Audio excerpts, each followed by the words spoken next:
All right, let's talk about it. What's the absolute hardest part of being a leader? It's managing those people on your team who just seem, well, unmanageable, right?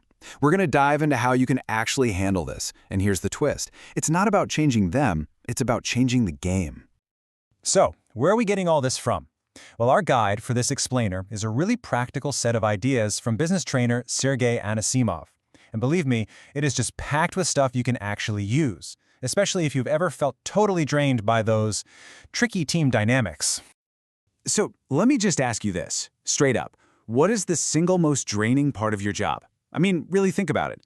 If you're in any kind of leadership role, I'm willing to bet it's not the spreadsheets or the big strategy meetings or even the crazy deadlines. And this right here, this quote from the source, it just hits the nail on the head. Think about it. Tasks are rational. They're predictable. You can break them down, you can plan them out, you can optimize them. But people? People are a whole different story.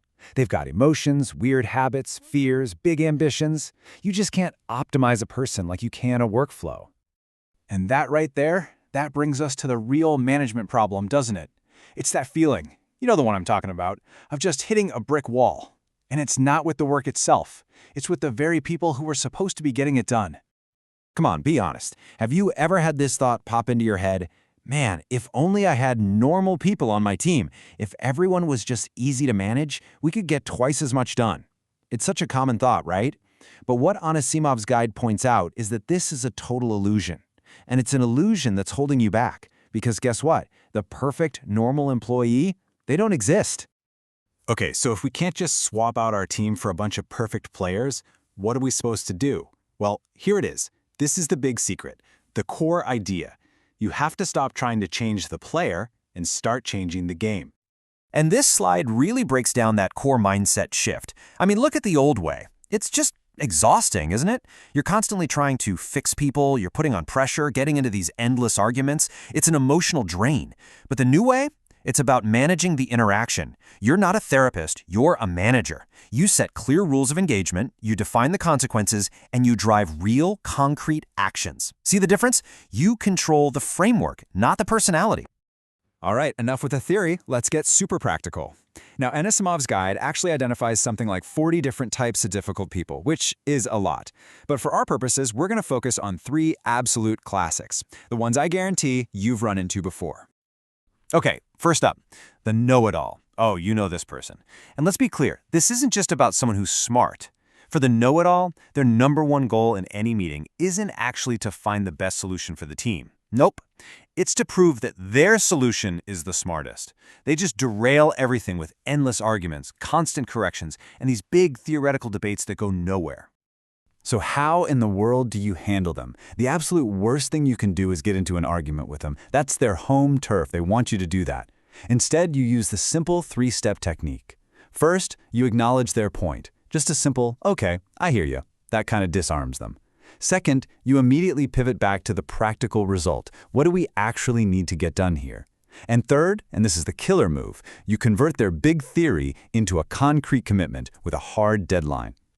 And here is a ready-made phrase you can literally use tomorrow.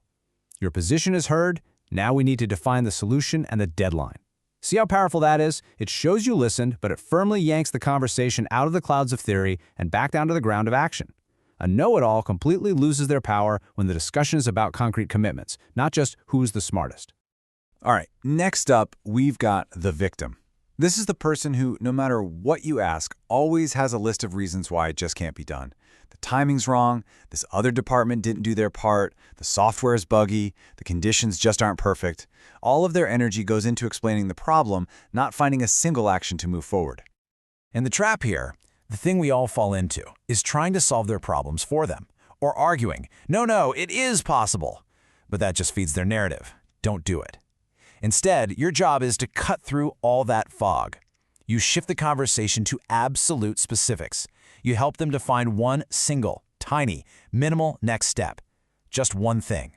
And then you lock in a firm deadline for just that one tiny step. And again, here's your magic phrase. To stop that endless cycle of complaints, you just ask this. I hear you, but we're not talking about why it's hard. We're talking about what specifically you will do today to move it forward. Bam! It totally reframes the conversation from emotion and problems to action and ownership.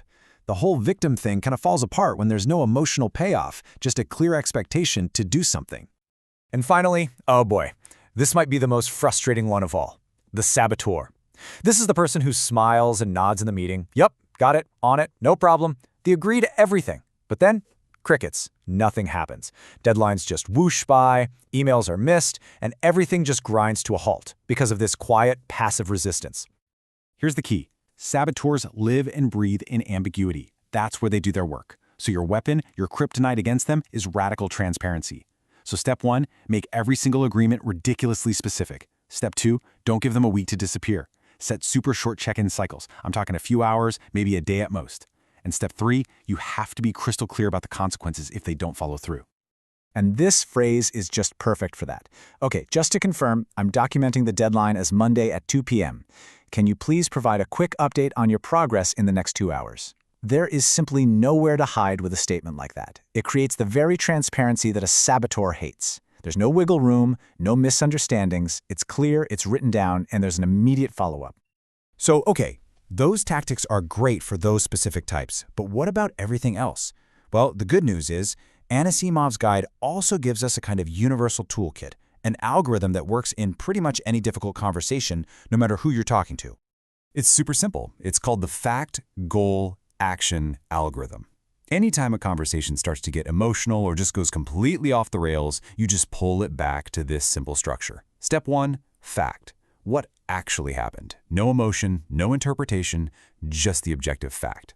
Step 2, goal. Okay, so what outcome do we actually need here? And step 3, action. What is the one specific next step, who is going to do it, and by when? This simple flow just cuts through all the drama and all the noise. You know, when you start to get the hang of this stuff, you realize it's not just about making your own life less frustrating. It's actually about a really fundamental shift in what it even means to be a mature leader.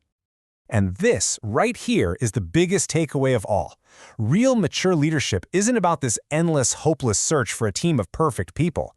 It's about having the skill to build a framework, a system of clear rules, solid expectations, and good communication that allows anybody on your team, even the most difficult ones, to be productive. Your real power as a leader isn't in fixing people, it's in the framework you build around them. So as we wrap this up, I want to leave you with a question to chew on. When you go back to your team, who's the first person that pops into your head right now? Who on your team needs you to finally stop that frustrating, exhausting cycle of trying to change them and instead start changing the game you're all playing? Really think about it, because finding that answer, well, it could change everything.